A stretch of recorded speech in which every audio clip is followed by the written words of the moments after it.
আবারও রান্নার নতুন একটি ব্লগ নিয়ে আপনাদের মাঝে হাজির হয়ে গেলাম। আসসালামু আলাইকুম এভরিওয়ান। আমি নাসরিন সুলতানা মিনা, সিরাজগঞ্জের মেয়ে। আমার রান্নাঘরে আপনাদের সবাইকে স্বাগত জানাচ্ছি। রান্নার সাথেই থাকবেন।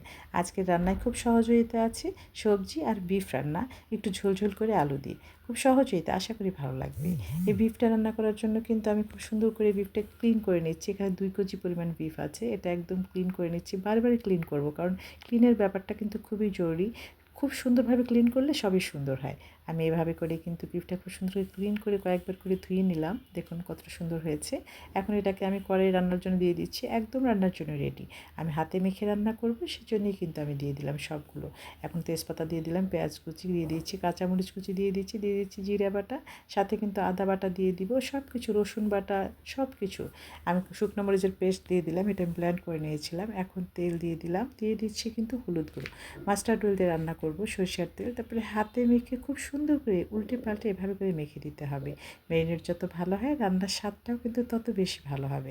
আপনারা দেখেছেন আমি কিন্তু হাতে মেখে বেশি রান্না করি, স্বাদটা এত বেশি ভালো হয় কি বলবো। খুব সুন্দর করে ম্যারিনেট করে দিলাম। দেখুন এই ম্যারিনেট করা পর্যন্তই। তারপর গরম মশলা দিয়ে কিন্তু উঠিয়ে দিলাম। এখন কষিয়ে কষিয়ে রান্না করতে হবে। কষাতে কষাতে 80% সিদ্ধ করে ফেলতে হবে, তাহলে কিন্তু রান্নার স্বাদটা বেশি ভালো হয়। অনেকে আছেন খুব বেশি পানি দিয়ে ঝোল দিয়ে সিদ্ধ করেন, ওই রান্নাটা কিন্তু অতটা মজা হয় না। আপনি কষাতে কষাতে যখন 80% সিদ্ধ করে গরম পানি অ্যাড করে দিবেন, ওই রান্নাটা কিন্তু বেশি মজা হয়। আপনি ট্রাই করে দেখতে পারেন। এভাবে করেই কিন্তু আমার রান্নাটা হয়ে যাচ্ছে। এই যে অনেকটাই সিদ্ধ হয়ে গেছে, আমি এভাবে করে করে নিয়েছি। এখন আমি দিয়ে দিলাম আলু। আলু দিয়ে বিফ সবার পছন্দ, একটু ঝোল ঝোল করে রান্নাটা হবে। তো এভাবে করেই কিন্তু ঝোলের জন্য গরম পানি দিয়ে দিয়েছি। আমার রান্নাটা হয়ে যাচ্ছে। রান্নাগুলো খুবই সহজ, আসলে রান্না একটা শিল্প, নিজের বোঝার ব্যাপার। খুব সহজেই হয়ে যায়। এখন একটু পেঁয়াজের বেরেস্তা দিব, তেলের মধ্যে পেঁয়াজটা ভেজে নিচ্ছি। একটু জিরা ফোড়ন দিয়ে কিন্তু আমি এটা দিয়ে দিচ্ছি মাংসের মধ্যে। খুব সুন্দর করে ফ্লেভারটা এত মিষ্টি হয়, পেঁয়াজের বেরেস্তা কিন্তু স্কিপ করা যাবে না, এটা দেবেন। রান্নার স্বাদই বদলে যায়, সত্যি অসাধারণ হয় একেবারে। ফাইনালি গরম মশলাগুলো দিয়ে দিলাম। এখানে শুধু গরম মশলা নয়, জিরে আছে, রাঁধুনি সজ আছে, মৌরি আছে, তেজপাতা আছে, একটু শুকনো মরিচ ভেজে আমি গুঁড়ো করে রেখেছি। এটা মাংস হওয়ার আগে দিলে এত বেশি মিষ্টি ফ্লেভার হয়।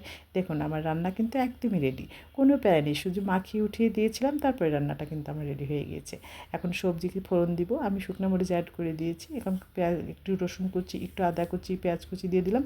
জিরা ফোড়ন দিয়ে কিন্তু আমি আমার সবজিতে দিয়ে দেবো। সবজিটা আমি সিদ্ধ করে রেখেছি, আদা রসুন জিরা বাটা হলুদ দিয়ে। ওখানে কিন্তু রয়েছে মুগের ডাল। এভাবে করে এই যে দেখুন হয়ে গিয়েছে। এত সহজ রান্না, সত্যি রান্নাটা কিন্তু একদমই সহজ ছিল। আপনিও ট্রাই করতে পারেন, খুবই কম সময় লাগে আসলে। এভাবে করে রান্না করলে সময়ও বাঁচে, খেতেও অনেক বেশি মজা। এটা রুটি, পরোটা, গরম ভাত সব কিছুতে ভালো লাগে। দেখুন কতটা সুন্দর হয়ে গিয়েছে। এই রান্নাটা কিন্তু আমি একটু ঘি অ্যাড করব, আপনি স্কিপ করতে পারেন। আর ঘি দিলে একটু বেশি মজা হয়, সেজন্য আমি ঘি দিয়ে দিলাম। আমার এরকম সহজ সুন্দর খাবার যদি ভালো লাগে, পেজ ফলো করতে পারেন। আজ বিদায় নিচ্ছি, ভালো থাকবেন।